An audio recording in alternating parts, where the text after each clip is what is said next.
The new Harvard Youth Poll was just released this morning. Let's dive into it. It reveals that younger Americans are facing significant economic strain, social disconnection, and deep divisions in their outlook on American society. And joining us now to help break it down for us, the director of polling at the Institute of Politics at Harvard University, John Della Volpe. He is also an MSNBC contributor. John, good to see you again. So tell us more about these poll results that seem to paint a pretty bleak outlook on American society for these young people. Hey, thanks for having me back. This is the 50th survey that we've conducted in this long-running series all the way back, dating back to 2000. We captured the entire millennial generation and now Gen Z. I wish I had better news.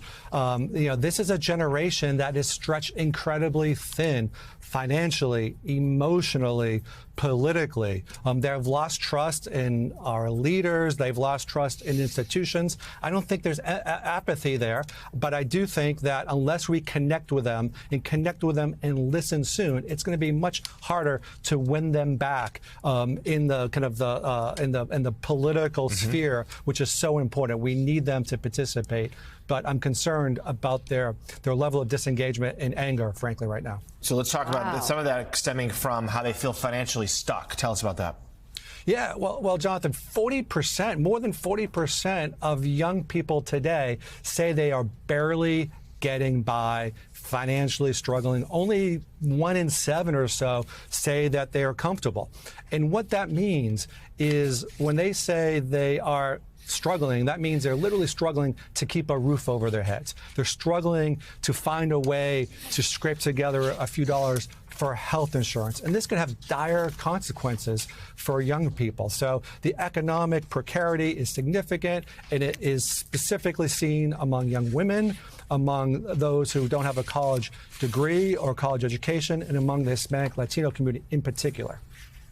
So part of that also, because of those financial struggles, it's young people, per your polling, delaying the idea of families, of starting a family, of parenthood.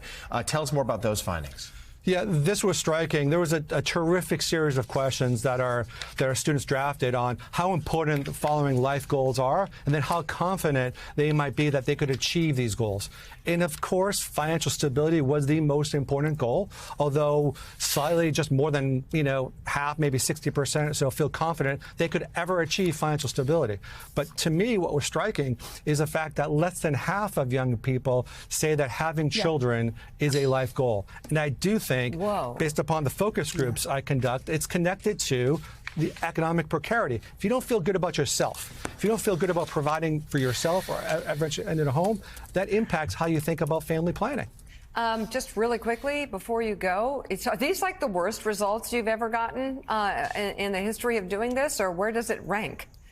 I think it probably is, to be honest, Mika, because the other thing is the disconnection, not just from politics, but from each other. We're seeing the kind of the long COVID effect, not just impacting people physically, but emotionally and through their mental health as well. Only 1 in 5 feel deeply connected to a community. Only 1 in 5. And those who aren't, we can see that majority struggle on a regular basis with their mental health. They're not asking for much. They're asking for us to just begin to listen and to engage and to hear them and work collaboratively on some basic solutions here. Director of Polling at the Institute of Politics at Harvard University, John Della Volpe, thank you very much, I think. That is just horrific. Thank you, though, for sharing that with us.